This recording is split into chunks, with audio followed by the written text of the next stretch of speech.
Welcome to Makkal Junction YouTube channel.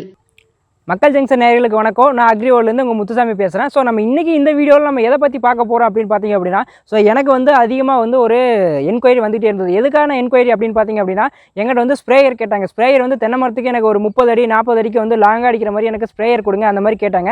So எதுக்கு இந்த sprayer என்கிட்ட அதிகமாக, அதாவது இந்த லாஸ்ட் ஒரு 3 மந்த்ஸில் பார்த்தீங்கன்னா என்கிட்ட ஒரு 500 என்கொயரிக்கு மேலே இந்த மாதிரி லாங்காக ஸ்ப்ரே பண்ணுற மாதிரி எனக்கு ஸ்ப்ரேயர் கொடுங்க, ஃபோர்ஸாக அடிக்கிற மாதிரி ஸ்ப்ரேயர் கொடுங்க கேட்டாங்க. ஸோ எதுக்கு அப்படின்னு நான் விசாரிக்கும் போது எதுக்கு அப்படின்னு தெரிஞ்சிச்சு. தென்னை மரத்தில் வெள்ளையோட தாக்குதல் அதிகமாக இருக்குது. அந்த வெள்ளையெல்லாம் கழுவி, அதாவது ஸ்ப்ரேயர் ஃபோர்ஸ் அடிக்கும் போது வெள்ளையெல்லாம் கழுவிட்டு போயிடும். அதுக்காக எனக்கு ஸ்ப்ரேயர் கொடுங்க அப்படின்னு கேட்டிருந்தாங்க.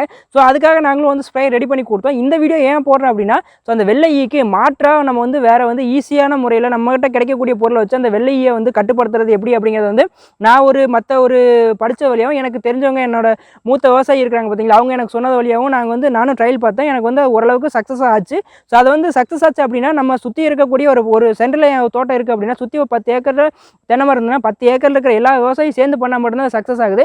அதுக்கான காரணத்தையும் நான் உங்களுக்கு சொல்லிடுறேன். என்ன அப்படின்னா, இப்போ நீங்கள் உங்கள் தென்னந்தோப்பில் வெள்ளை தாக்குதல் அதிகமாக இருக்குது அப்படின்னா, சிம்பிளான ஒரே ஒரு ஐடியா தாங்க. என்ன ஒரு வேலை செய்ய போகிறீங்க அப்படின்னா, நம்ம தென்னந்தோப்பில் எப்படி இருந்தாலும் தென்னை மட்டை கழிவுலாம் கீழே விழுந்து கிடக்கும். ஸோ அந்த தென்னை மட்டையெல்லாம் நீங்கள் டோட்டலாக பொறுக்கி போட்டு ஒரு ஏக்கரில் ஒரு 4-5 இடத்துல குட்டாங்குட்டானமாக பொறுக்கி போட்டுருங்க. ஸோ பொறுக்கி போட்டுட்டு என்ன பண்ணுறீங்க அப்படின்னா, வேப்பிலை, நொச்சித்தலை, ஆமணக்கு, கொழிஞ்சி, எருக்கலை, ஸோ அந்த மாதிரி என்ன அந்த காரம், அதாவது கசப்புத்தன்மை காரத்தன்மையெல்லாம் சொல்லுவாங்க பார்த்தீங்களா, அந்த அளவுக்கு இருக்கக்கூடிய அந்த எருக்கலை, நொச்சி, கொழிஞ்சி, அதை நான் ஒரே நிமிஷம், நான் பேர் எனக்கெல்லாம் சரியாக வரல, சிறியானங்க, பெரியானங்க, அந்த மாதிரி பார்த்திங்கன்னா மலைவேம்பு, டோட்டலாக நமக்கு ஏன் விவசாயிகள்லாம் தெரியும் எதெல்லாம் அதிகமாக காரத்தன்மை அந்த கசப்புத்தன்மை இருக்கக்கூடிய தலையெல்லாம் பொறிச்சிட்டு அதில் போட்டு, அந்த பச்சை தலை எதுவும் காஞ்ச தலையில் எல்லாத்தையும் பச்சையாக பொறிச்சிட்டு நீங்கள் போட்டு தீ பற்றி விட்டு அந்த புகையை புகை மூட்டம் பண்ணிங்க தோட்டத்தில் அப்படின்னா, அந்த புகைக்கு என்ன ஆகுதுன்னா, அந்த வெள்ளைப்பூச்சி அந்த வெள்ளையி சாகிறது கிடையாது.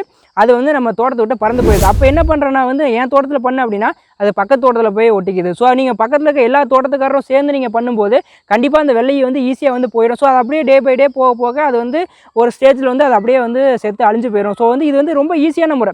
நீங்கள் மருந்து அடிக்கணுங்கிறது இல்லை, நீங்கள் லாங்காக ஸ்ப்ரேயர் வாங்கி ஒரு 10,000-20,000 போட்டு ஸ்ப்ரேயர் வாங்கி அதுக்கு ஸ்ப்ரே பண்ணணுங்கிறது இல்லை.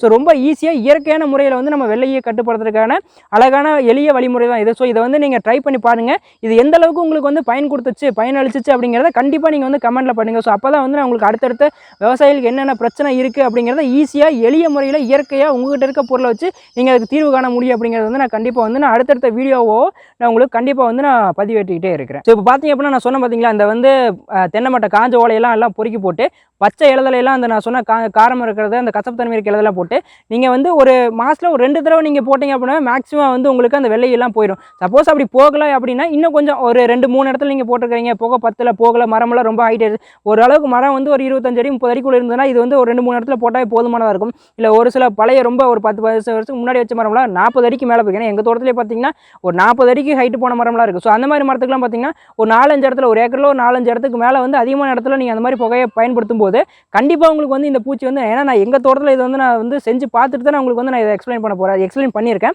ஸோ அதனால் கண்டிப்பாக உங்களுக்கு பயனளிக்குங்கிறத நான் நம்புகிறேன்.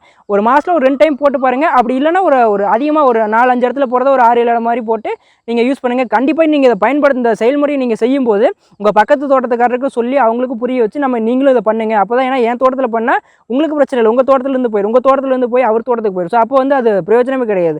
எங்கே பண்ணாலும் விவசாயம் எல்லாருமே நல்லா இருக்கணும் அப்படிங்கிறத நான் சொல்கிறேன். நம்ம தோட்டத்துலேருந்து வெளியே போய் அடுத்த தோட்டத்தில் ஒட்டிக்கிட்டால் நமக்கு பிரச்சனை இல்லை பண்ணனா.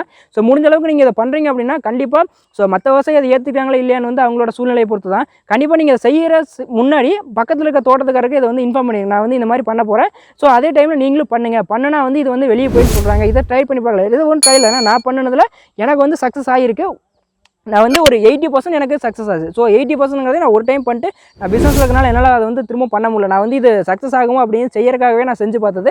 ஸோ அதனால் எனக்கு சக்ஸஸ் ஆகுது, 80% எனக்கு சக்ஸஸ் ஆச்சு. நீங்கள் நான் ஒரு டைம் தான் பண்ணேன், நீங்கள் ஒரு டைம் 2 டைம் பண்ணிங்க அப்படின்னா கம்பல்சரி உங்களுக்கு அந்த வெள்ளையை டோட்டலாகவே உங்களுக்கு அந்த நம்ம தோட்டத்தை விட்டு வெளியே போயிடும். ஸோ இதை கண்டிப்பாக ட்ரை பண்ணி பாருங்கள். ட்ரை பண்ணி பார்த்துட்டு அதோட பலன் எப்படி இருந்துச்சு அப்படிங்கிறத கண்டிப்பாக நீங்கள் கமெண்ட் பாக்ஸில் எனக்கு கமெண்ட் பண்ணுங்கள். நன்றி.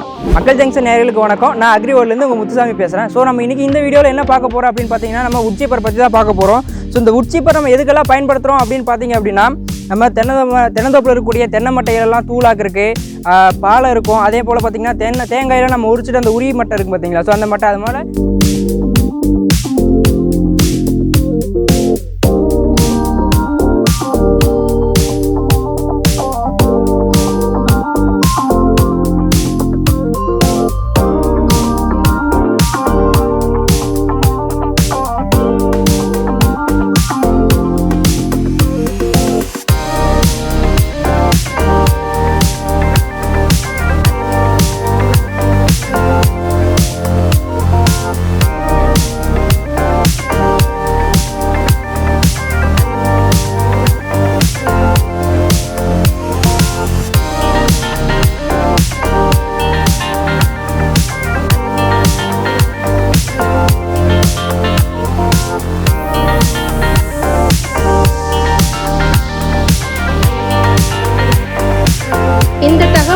உங்களுக்கு பயனுள்ளதாக இருந்தால் மற்றவர்களுக்கும் ஷேர் செய்யுங்கள். நன்றி.